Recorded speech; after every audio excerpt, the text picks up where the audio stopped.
Welcome to Thirsty Thoughts. I'm Alesha Cary, and I am very thankful that God has a long memory.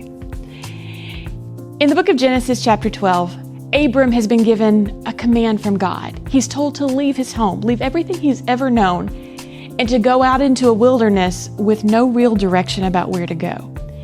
And Abram, I'm sure, had his doubts, but he was obedient. He went. And in that moment, in the 12th chapter of Genesis, he comes to this place where he builds an altar, and the Lord appears to him there, and he makes him a promise. He tells Abram, I will bless you, and I will bless your descendants for all generations to come because of your obedience in this moment.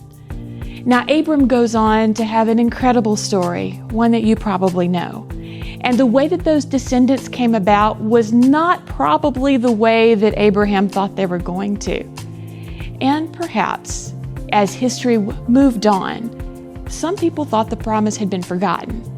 But God never forgets a promise, nor does he forget a place.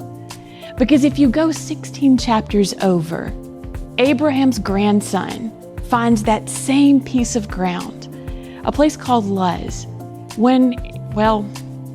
let's just say that Jacob is not what we would pick if we were trying to pick a biblical hero.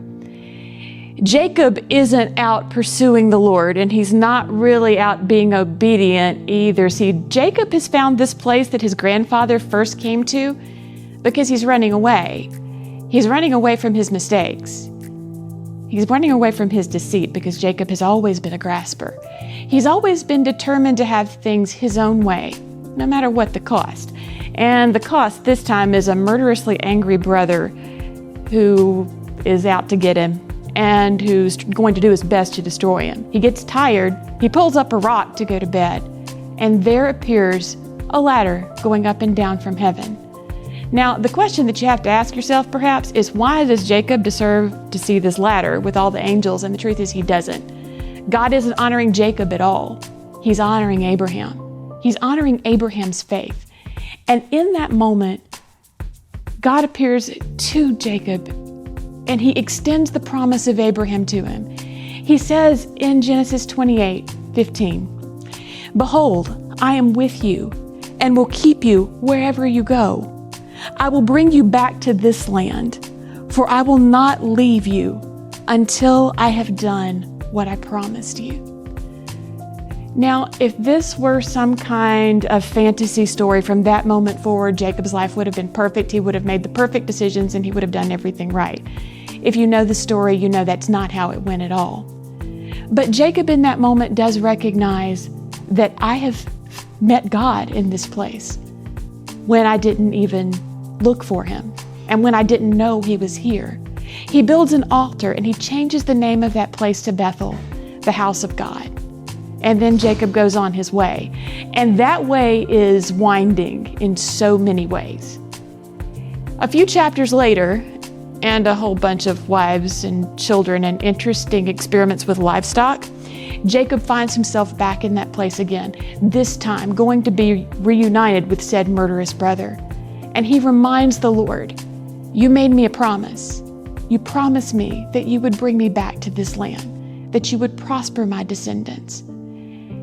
And God once again appears there to Jacob. And he is reminded that God is a keeper of his promises. Now, in that moment, other things happen to Jacob too. He wrestles with the angel, and his name is changed. For finally, after that long and winding road, Jacob learns that instead of wrestling with God, instead of grasping and contending and trying to have things his own way, he must accept that it is truly God who fights for him. So his name, God Contends, takes on new meaning because he is no longer fighting with God. He is accepting that God is fighting for him. In the story of the grasper Jacob, there is so much hope. There's hope for the wanderer because you never wander too far. And the prayers that have been prayed over you, the promises that have been given, they didn't go away just because you took a wrong turn. There is hope for every parent and grandparent who has ever prayed a prayer over a child or a grandchild. No matter how far they run, they will never outrun the promise that God has given you. There is hope, even for the graspers, even for me, even for you. Because we live in a land that is populated by very human heroes, all building a story that leads to grace and mercy and to the one true God. Thank you.